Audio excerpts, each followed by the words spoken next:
od leta 1935 govorimo pač o tem društvu državnih upokojencev za igralsko domovino v Ljubljani, o katerem pač bom govorila. Predsednik društva je postal Maxwell Vinegal, je bil pokojni davčni nagotovitelj.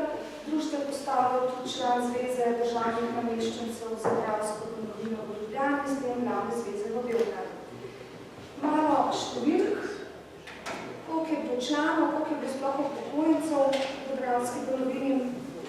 Ob koncu leta 1935 je štelo društvo 1454 članov, vseh upokojencev, tako osebnih kot rodbinskih, v igralski domovini je bilo preko 10 000, med njimi največ civilnih upokojencev in sicer 3400. V začetku leta 1936 je v društvu pristopilo še 200 članov, ampak iz navedenih številk je razvidno, da ni bila organizirana niti četrtina državnih upokojencev v domovini. Zato je društvo neprestano pozivalo svoje člane k organiziranju, kajti številčno močno društvo je lahko uspešno.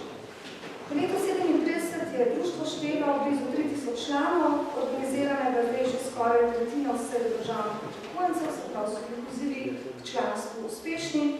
Po podatkih Dravske finančne direkcije v Ljubljani, ki je izplačevala pokojnine vsem državnim upokojencem stanujočim na ozemlju Dravske domovine, razen železniškim stavim upokojencem, ki pa jim je pokojnine izplačevala Ljubljanska železniška direkcija, je bilo na dan 1. junija 1937 v Dravski domovini blizu 7000 osebnih upokojencev in 3416 rodbinskih upokojencev. Na dan 1. junija 1938 pa je bilo v Kraljevini Jugoslaviji 60864 upokojencev. V omenjenem obdobju delovanja društva so bili v ospredju predvsem problemi upokojencev, ki so bili upokojeni po novih zakonih, to se pravi po uradniškem zakonu iz leta 1923 in po novem uradniškem zakonu iz leta 1931. Po omenjenih dveh zakonih so ministri in državni podtajniki pridobili pravico do osebne pokojnine tega položaja, če so svojo službo opravili najmanj 2 leti, 2 ali pa 3 leta. Ostali državni uslužbenci so pridobili pravico do osebne pokojnine po 10 letih službe. Državni uslužbenci so si pridobili pravico do celotne pokojnine po 35 službenih letih. Osnova za izračun pokojnine ministrov in državnih podtajnikov je njihova plača. Ostalih državnih uslužbencev pa osnovna in položajna plača in redna stanarina. Po zakonu iz leta 1931 je bila osnova za odmero višine posebne pokojnine ministrov in valno njihova plača, ostalih državnih uradnikov pa plača in položajna doklada, ki sta pripadali uradniku v času početja. Položajna doklada pa služila za osnovo šele takrat, ko je uradnik dovršil 20 let državne službe. Podobni pogoji upokojevanja so veljali za državno prometno osebje, pravico do osebne pokojnine si je pridobil uslužbenec po 10 letih službe. Osnova za izračun pokojnine sta bili plača in redna stanarina. Pokojninske osnove pripadlo uslužbencu za prvih 10 službenih let 50%, za vsako nadaljnjo pravico leta pa 1,25%. To pomeni, da je čez 30 let dobil popolno pokojninsko osnovo za pokojnine. Osebe zaposlene v vojski so lahko zaprosile za upokojitev po 10 letih aktivne službe, po dovršitvi 35 let aktivne vojaške službe pa se je oseba na svojo zahtevo takoj upokojila. Društvo državnih upokojencev za Dravsko domovino se ni prenehalo boriti za pravice starih upokojencev, ki so se še vedno težko prebijali zaradi nizkih pokojnin, ampak jih različna znižanja v tem obdobju pač niso prizadela tako kot novo upokojence. Namreč, ministrski svet je že julija leta 1926 sprejel odločbo o znižanju osebnih previnskih doklad za novo upokojence. Potem so upokojeni po zakonu iz leta 1923 imeli tudi pravico državnih upokojenci, da so se brezplačno zdravili v javnih bolnišnicah. Ta pravica se jim skrči, tako da so se brezplačno lahko zdravili samo v 3. skrbnem razredu, za ostale 2 razreda so pa morali plačati. Tako da se je izkazalo, da se to razmerje med obema skupinama upokojencev precej spreminja, ker znižanje pač ni prizadelo staro upokojencev, ni pa tudi ni bilo treba plačevati prispevka tako imenovani uradniški pokojninski sklad sklad, zdaj zakaj gre, za družine civilnih uradnikov in ostalih državnih uslužbencev je namreč ustanovljen omenjeni sklad, ki ga je upravljala Državna hipotekarna banka pod nadzorom Ministrstva za finance. In v ta sklad so bili od 1. aprila leta 1931 dalje dolžni plačevati vsi aktivni državni službenci in tudi vsi upokojenci s prejemki po zakonu o civilnih uradnikih iz leta 1923 in novem uradniškem zakonu iz leta 1931. Tovrstno plačevanje so upokojenci smatrali za prikrito znižanje že enkrat zakonito določene pokojnine. Društvo državnih upokojencev je bilo zelo aktivno tudi pri reševanju naslednjega problema vseh upokojencev, namreč zakasnelega nakazovanja in nerednega izplačevanja pokojnin državnih upokojencev. Odločba o upokojitvi je navaja samo, da se je oseba upokojila s pravico do pokojnine, ki mu je pripadala po zakonu in po službeni dobi. Nič pa bi ni bilo rečenega glede nakazila pokojnine. Se pravi, da mora državni upokojenec še oddati vlogo, da bi bila pokojnina sploh nakazana. In ta čakalna doba je lahko trajala več mesecev. V tem vmesnem obdobju ni imel nobenih dohodkov, razen če ni imel kakšnega premoženja. Tako da so se mnogi znašli v težki materialni situaciji, so se tudi zadolževali in ker se je dolg kopičil, ga mnogi niso bili sposobni odplačati. Tako da se je povečalo število sodnih prepovedi za neplačane življenjske potrebščine in stanovanja. To vrste sistem je Društvo državnih upokojencev smatralo za grobo kršitev uradniškega zakona iz leta 1931 in zahtevalo, da se aktivni prejemki ne ustavijo, dokler ni nakazana pokojnina. Ko je končno upokojenec dočakal pokojnino, je naletel na novo prepreko, namreč to je neredno izplačevanje pokojnin kot posledica velikega nazadovanja državnih dohodkov in občutnega zmanjšanja ter nerednega odplačevanja javnih dajatev se strani davkoplačevalcev, torej vse posledice gospodarske krize, ki je sicer končana, a njene posledice še vedno prisotne. Za v praksi je to pomenilo, da upokojenec je dobil pokojnino konec meseca namesto prvega ali drugega v mesecu. In s temi problemi so se tudi druge novine soočale. Za ureditev nakazovanja in izplačevanja pokojnin se je Društvo državnih upokojencev, ki je tudi samo neprestano interveniralo zlasti na finančno ministrstvo, povezovalo tudi z drugimi novinskimi društvi državnih upokojencev, zlasti z zagrebškim, ki je bilo najmočnejše. In res je tudi prišlo do skupnega nastopa vseh novinskih društv konec oktobra 1936. Očitno je bila ta intervencija uspešna, saj je finančni minister Dušan Letica obljubil izplačevanje pokojnin v začetku vsakega meseca, ter prizadevanje za povišanje plač in pokojnin za 5%, in sicer že v proračunu za leto 37-38. Prvo obljubo je minister izpolnil, tako da pokojnici so res do konca 30 let, od novembra leta 36, sicer z umestnimi kratkimi stiki, dobivali pokojnino že v prvi polovici meseca. Druga obljuba pa je bila težje izvedljiva, čeprav je minister izjavil, da mu je položaj državnih upokojencev jasen zaradi porasta življenjskih potrebščin, a da je ta porast predhodnega značaja. Leta 1935 so bile namreč za uredbo znižane plače aktivnih državnih uslužbencev in pokojnine državnih upokojencev z vladno utemeljitvijo, da so se cene vseh življenjskih potrebščin znižane. Vlada je temeljevala znižanje plač in pokojnin tudi z nujno vzpostavitvijo ravnovesja v državnem proračunu. Kljub argumentiranemu razlogu vlade za sprejem omenjene uredbe, pa je njeno izvajanje v praksi pokazalo, da ni v skladu z načelom socialne pravičnosti. Njena največja pomanjkljivost je bila, da so bile prizadete nižje že tako slabo plačane kategorije uslužbencev, zlasti tiste z večjimi družinami.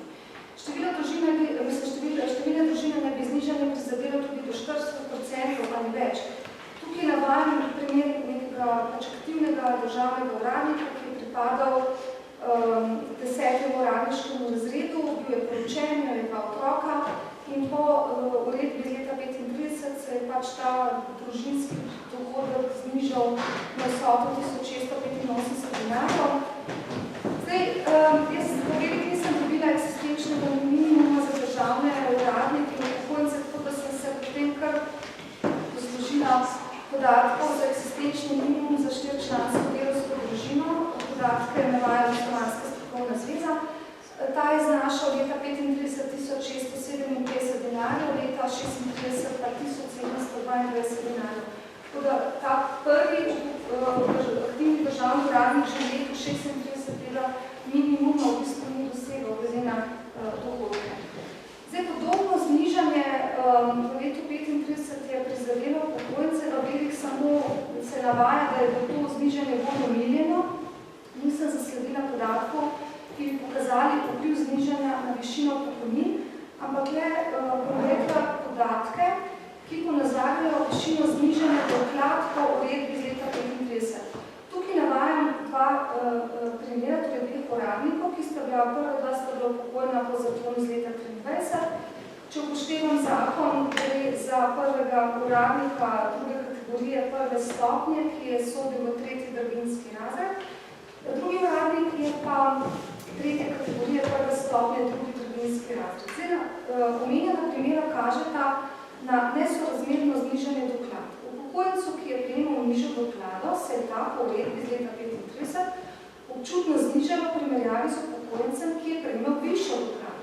Zdaj, na prvi pogled se zdi omenjeno znižanje krivično in razlika znižanja med obema navedenima primeroma je visoka, a če pomislimo, je prvi upokojenec po uradniškem zakonu iz leta 23 prejemal kot aktivni uslužbenec višjo plačo in s tem kasneje višjo pokojnino kot drugi, ki je kot aktivni uradnik prejemal nižjo plačo in posledično nižjo pokojnino. In enako logika potem velja tudi za draginjsko doklado. Po upoštevanju je potrebno tudi uvrstitev v draginjski razred. Prvi upokojenec je sodil v tretji draginjski razred, drugi v drugi, kar pomeni, da ima drugi tudi više življenjske stroške. Druga razpredelnica pa prikazuje dva nižja uradnika, ki sta bila upokojena po uradniškem zakonu iz leta 31. In sicer, zdaj, zakaj navajam, v bistvu sta v isti kategoriji, imajo različne doklade in zdaj nimam podatka, o tema sta bila poročena, kjer je draginjski razred se sedila, ampak primer navajam zato, ker je društvo državnih upokojencev, tudi sami upokojenci so opozarjali na nerazumljive izračune po tej uredbi o znižanju plačnih pokojnin in globoko nestrinjanje, ter si prizadevalo za ustavitev stanja plačnih pokojnin na nivo pred znižanjem v septembru 35 in svojo zahtevo temeljevalo z naraščanjem življenjskih stroškov. Ker ti so od leta 36 zopet naraščani, so v letu 40 že dosegli nivo izpred krize. Kljub tovrstnim prizadevanjem so bili upokojenci prezrti, vlada je le sklenila vrniti upokojencem pomoč za vzdrževanje njihovih otrok na nivo pred znižanjem septembra 35 z uredbo o znižanju izrednih doklad državnih nameščencev in upokojencev iz septembra leta 40, pa se je upokojencem za okrog 50 denarjev povišala mesečna izredna doklada za vsakega otroka do 16. leta, ampak spet upokojenci v glavnem niso imeli toliko mladih, majhnih otrok, ampak so imeli starejše otroke in spet niso, bom rekla, bi zajeti v to ugodnost, kot v vsakem primeru se spadli. Društvo državnih upokojencev je bilo v obravnavanem obdobju tudi v zahtevah po odpravi pričevanja tako imenovanega nadomestila za delo. Dravska banovina je odpravila osebno delo na nedržavnih cestah ter uvedla 5% banovinsko doklado, ki so jo morali plačevati tudi državni nameščenci in upokojenci. Zdaj, zlasti pri upokojencih je bilo to vrstno plačevanje povsem nelogično, saj se je oseba načelno upokojila zato, ker ni bila več sposobna za delo in od takšne osebe naj ne bi bilo moč zahtevati nadomestila za delo v denarju.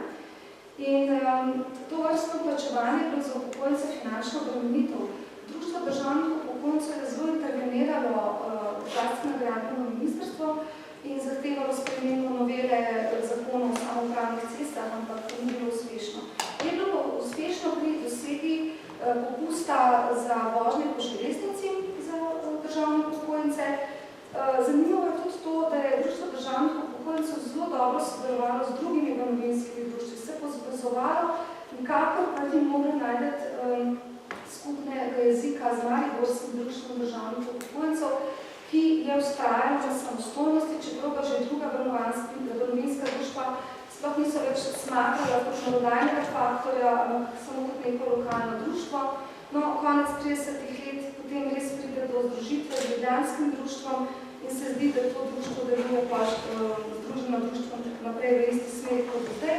Še zaključek, Društvo državnih upokojencev je vse do začetka vojne trdno in vztrajno zastopalo interese vseh državnih upokojencev in modro komentiralo situacije, ko so bili upokojenci prezrti od skromnega povišanja pokojnin.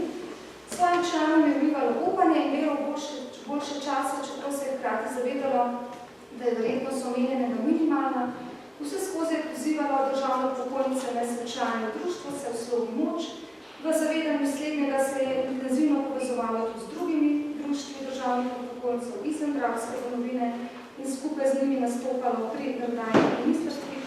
V bistvu niso dosegli nekih velikih napredkov, brez svoje nenehne prisotnosti in opozarjanja na pomanjkljivosti v položaju državnih upokojencev ne bi dosegli niti teh majhnih premikov.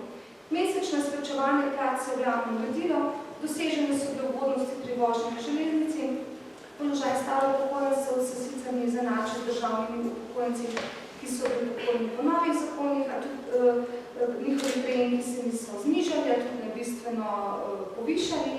Kot se zdi, izviral je nejasen in dolgotrajen postopek določitve pokojnin in njeno končno izplačilo ostajalo, prav tako plačevanje nadomestila za delo in vključevanje v uradniški sklad. Hvala.